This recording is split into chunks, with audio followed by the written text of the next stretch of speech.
आप में से कई माताएं ऐसी बैठी है जो सावन के सोमवार का व्रत करती हैं।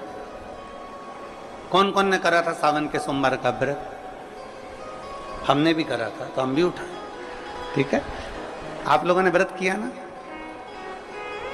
अब आप में से और हम में से कई माताएं बहन भाई ऐसे होंगे जो व्रत करे होंगे, तो उन्होंने एक टाइम फलाहार किया होगा, एक टाइम जम के बोलो भोजन किया होगा।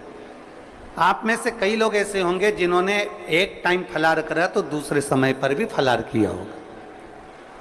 आप में से कुछ लोग ऐसे होंगे जो एक टाइम केवल फलाहार करे होंगे, दूसरे समय कुछ भी नहीं लिया।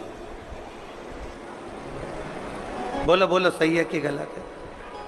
अब ईमानदारी से बोलना। आप में से कई लोग ऐसे होंगे जिन्होंने दिन भर कुछ भी नहीं खाया होगा, केवल एक गिलास दूध, एक फल और बाबा का प्रसाद लेकर और व्रत कर लिया। अब आप में से कई लोग ऐसे भी होंगे जिन्होंने दोनों समय भोजन करा होगा और सुबह नाश्ता भी किया होगा, दिन में पानी पूरी भी खाई होगी, शाम को थोड़ा भगर भी, सब खाया। अब जरा बहुत बहुत गहन चिंतन वाला विषय है, जरा ध्यान दीजिएगा। एक व्रत करा, एक टाइम भोजन, एक टाइम फलाहार, एक ने व्रत करा दोनों समय फलाहार, एक ने व्रत किया कि मैं कुछ नहीं खाऊंगा, एक फल, एक गिलास दूध, एक ने सब कुछ खाया, मतलब दिन भर भोजन कर, दिन भर भोजन कर। अब जो एक समय फलाहार कर रहा है वो भी शंकर का भगत है, जो एक दोनों समय फलाहार कर रहा है वो भी शिव का भगत है, जो एक फल ले रहा है और एक गिलास दूध ले रहा है वो भी शिव का भगत है, और जो दोनों समय भोजन कर रहा है वो भी शिव का भगत है। अब शंकर जी से पूछा जाए कि इनमें से तुम मुक्ति किसको दोगे, इनमें से तुम मोक्ष किसको दोगे, इनमें से सबसे पहले तुम किसकी सुनोगे, किसकी सुनोगे? तो भगवान देव महादेव का चरित्र कहता है, माता पार्वती से, पार्वती भले तुम भूखे रहो मत रहो, पर इतना जरूर करो कि किसी का दिल ना दुखे, तो मैं प्रसन्न हो जाता हूं और वर प्रदान कर। तुमने व्रत किया ना किया, तुमने साधना करी ना करी, तुमने तप किया ना किया, तुमने उपास किया ना किया, पर इतना जरूर करो कि जिस दिन तुम्हारा व्रत, जिस दिन तुम्हारा व्रत है उस दिन तुम्हारे मुख से अपशब्द ना निकले, जिस दिन तुम्हारा व्रत है उस दिन तुम्हारे मुख से आड़ा टेढ़ा ना निकले, जिस दिन तुम्हारा व्रत है उस दिन तुम अपने पिता, पति और परमात्मा, इन तीन के झूठे बर्तन अवश्य घिसे, अवश्य मांझे।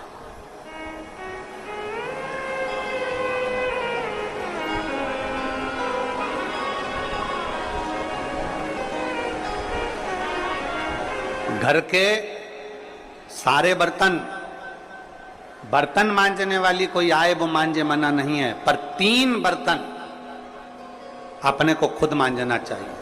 पहले नंबर पर पिता के झूठे बर्तन, दूसरे नंबर पर पति के झूठे बर्तन, और तीसरे नंबर पर परमात्मा के झूठे बर्तन हमें स्वयं मांजना चाहिए, हमें स्वयं। इन 3 के बर्तन अगर दूसरे मांजते हैं तो आधे से ज्यादा वस्तु पर हक जो बर्तन मांजता है उसका हो जाता है। अब तुम समझ लेना अच्छे से, हम इसको बहुत विस्तार से नहीं कहेंगे। मालूम पड़े पिता के झूठे बर्तन अगर आप मांज रहे हो, पिता के सामने आप झूठे बर्तन उठा रहे हो, पिता के सामने आप बर्तन लेकर जा रहे हो, पिता के सामने आप उनके बर्तनों को मांज रहे हो, पिता के सामने आप उनके बर्तन उनके कमरे में उठाने जा रहे हो, पिता के सामने आप उनके झूठे बर्तन लेकर घिस रहे हो, मांज रहे हो, साफ कर रहे हो, तो पिता आपको देखेंगे तो उनके मन में आएगा मेरी बहू कितनी अच्छी है, देखो सारे बर्तन वो मांजने वाली मांजती है, पर मेरा झूठा बर्तन मेरी बहू मांजती है। तो पिता अपनी तिजोरी का माल निकाल के चुपचाप से तुमको दे दे। ये मेरी बहू है। सारे बर्तन दूसरे मांजते हैं, पर मेरी बहू मेरे बर्तन मांजती है। मेरी बहू मेरी सेवा करती है, मेरी बहू मेरी चाकरी करती है, मेरी बहू मेरे बर्तन घिसती है।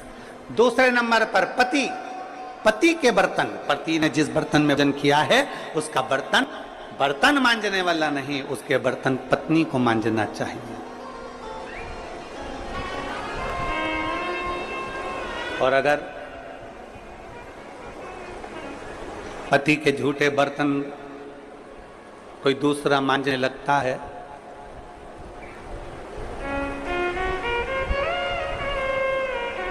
तो एक दिन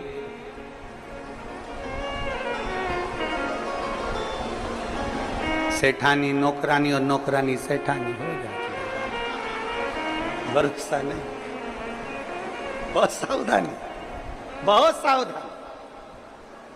पिता पति के झूठे बर्तन भी पत्नी को मांजना चाहिए। स्वामी के झूठे बर्तन मांजोगी, पति की दृष्टि में आएगा सारे घर के बर्तन दूसरे मांजते हो, पर मेरी पत्नी मेरे बर्तन मांजती है, पत्नी मेरे झूठे बर्तन उठाती है, मेरी पत्नी मेरे झूठे बर्तन संभालती है, मेरी पत्नी मेरे झूठे बर्तन उठाकर रखती है। मतलब उसकी दृष्टि में आपका भाव बढ़ता चले जाएगा। तो आपको जिस दिन तुम बोलो कि मुझे ये चाहिए, पति को याद आ जाएगा ये मेरी सेवा करती है, झूठे बर्तन तक संभालती है, तो तुरंत साड़ी भी दिलाएगा, करवा चौथ अंगूठी भी दिलाएगा, निश्चित। एक पिता,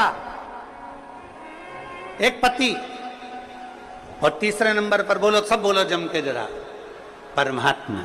तुम्हारे घर में भगवान का मंदिर है, तुम्हारे घर में छोटा सा शिवालय है, तुम्हारे घर में छोटा सा देवालय है, तुम्हारे घर में छोटा सा मंदिर बना हुआ है। उस मंदिर में तुम भगवान की पूजन करती हो, पूजन करने के बाद भगवान को स्नान कराती हो, स्नान करा हुआ बर्तन रखा रहता है, लोटा रखा रहता है जल चढ़ाने वाला, भगवान के भोग लगाने की छोटी सी कटोरी होती है, भगवान को पानी पिलाने का छोटा सा लोटा होता है, कलश होता है, झारी जी होती है, या कोई गिलास होता है। भगवान का बर्तन, परमात्मा का बर्तन घर की स्त्री को, घर की नारी को स्वयं मांजना चाहिए, वो बर्तन मांजने वाले को नहीं देना चाहिए, क्योंकि परमात्मा ये देखता है कि ये मेरे बर्तन मांज रही है, मैं इसको भंडार भर देता हूं। पिता, सब लोग बोलेंगे कौन कौन के बर्तन मांजना चाहिए, जम के बोलो, पिता, पति और परमात्मा। इन तीन के बर्तन, इन तीन के झूठे बर्तन, इन तीन के झूठे पात्र का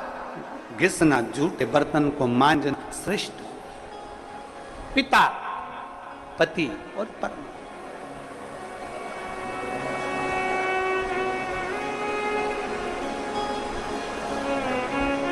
श्रेष्ठ।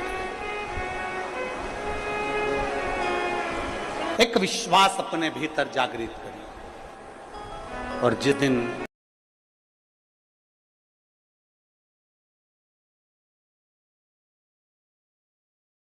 कोई सा भी व्रत, आपका सोमवार का व्रत है, आपका शिव जी का अगर कोई व्रत कर रहे हो, तो उस दिन आप भगवान शंकर को चढ़ाने के लिए बेलपत्र मत तोड़ो, एक दिन पहले तोड़ो। क्यों कहा गया? हमारे शास्त्र क्यों कहते हैं कि पशुपतिनाथ का व्रत कर रहे हो तो बेलपत्र को एक दिन पहले तोड़ना, सोमवार का व्रत कर रहे हो तो बेलपत्र को एक दिन पहले तोड़ना, प्रदोष का व्रत कर रहे हो तो एक दिन पहले व्रत को, बेलपत्र को तोड़ना। एक दिन पहले उस बेलपत्र को क्यों तोड़ा जाता है? जिस दिन हमारा व्रत रहता है उस दिन हम बेलपत्र क्यों नहीं तोड़ सकते? तो हमारा शास्त्र कहता है, शिव महापुराण वर्णन करती है कि जिस बेलपत्र की पूजन आप साल भर में अगर एक दिन भी आपने बेलपत्र को जल चढ़ाया है, एक दिन भी बेलपत्र को नमन करा है, एक दिन भी बेलपत्र के वृक्ष को यदि तुमने पूजा है, साल भर में एक दिन भी आपने अगर बेलपत्र की आराधना करी है, तो आप जब जब सोमवार का व्रत रखती हो, प्रदोष का व्रत रखते हो, आप जब जब शिवरात्रि का व्रत रखते हो, आप जब संकट सोमवार का व्रत रखते हो, पशुपति व्रत रखते हो, तो तुम्हारे उस व्रत को सफल बनाने के लिए बेलपत्र का वृक्ष भी तुम्हारे लिए व्रत रखता है, जिससे तुम्हें उस फल की प्राप्ति।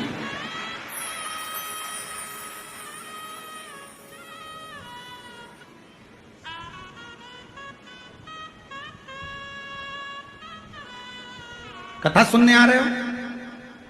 घर के बाहर बेलपत्र का पेड़ है, कथा श्रवण करने जा रही हूं, बेलपत्र का वृक्ष है, नहीं। आपको अगर कथा सुनने जा रहे हो तो बेलपत्र अगर चढ़ाना है तो एक दिन पहले आप बेलपत्र को उतारो। कथा सुनने के लिए जा रही हूं और बेलपत्र रास्ते में से तोड़ कथा में जाकर बैठ गई, बेलपत्र शिव पुराण को समर्पित कर दिया या कथा में समर्पित कर दिया या विचार करा कि मेरा बेलपत्र व्यासपीठ तक जाएगा, झोली में डाल दिया। ध्यान रखना, कथा सुनने के लिए आ रही हो, सामने बेलपत्र का वृक्ष दिख गया, उसको झुककर प्रणाम करो, नमन करो और कहो मेरे बाबा, मेरे शंभु, आपका दर्शन कर कर जा रही हूं। मैं जानती हूं इस बेलपत्र के वृक्ष में गौरी शंकर हैं, मैं जानती हूं इस बेलपत्र के वृक्ष में नारायण लक्ष्मी है, मैं जानती हूं इस बेलपत्र के वृक्ष में 64 योगनियां है, मैं जानती हूं इस बेलपत्र के वृक्ष के तने में स्वयं कुबेर बैठकर साधना करता है। इस बेलपत्र के वृक्ष को मैं नमन करती हूं। बाबा, आपसे प्रार्थना करती हूं कि मैं कथा सुनने के लिए जा रही हूं, जब मैं कथा सुनकर वापिस आऊं ना, हे बेलपत्र महारानी, हे बेलपत्र के वृक्ष, हे शंकर, ऐसी कृपा करना कि मेरी खाली झोली को भंडार से भर देना, उसको नमन कर। और हम क्या करते हैं, कथा सुनने जा रहे हैं तो बेलपत्र का वृक्ष अपने आंगन में है या बेलपत्र का वृक्ष रास्ते में पड़ गया, 4-6 बेलपत्र तोड़ लिए, कथा में जाकर बैठ गए, कथा सुन ली, बाद में बेलपत्र समर्पित कर, ना ना ना ना, आते समय बेलपत्र को नमन करते हुए,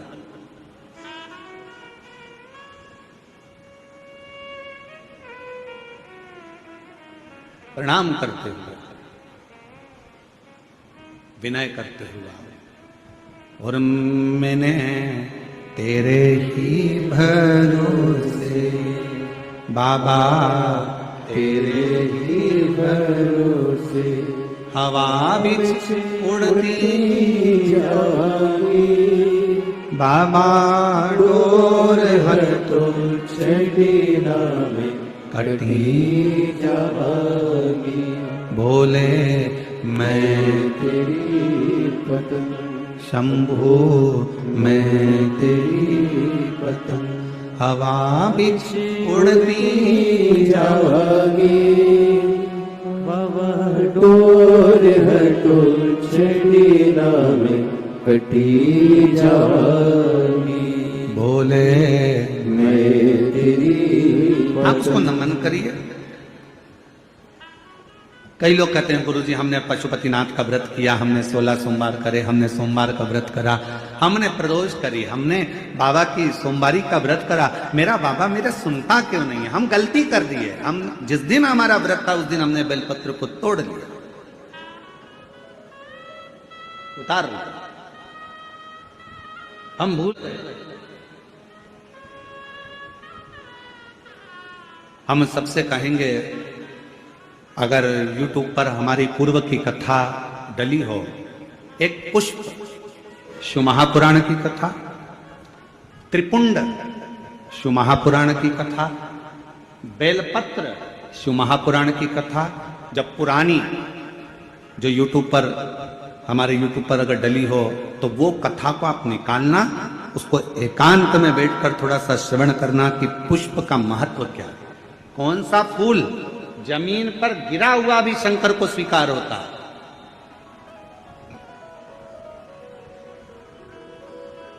कौन सा पुष्प शिव को किस स्थान पर चढ़ाया जाए।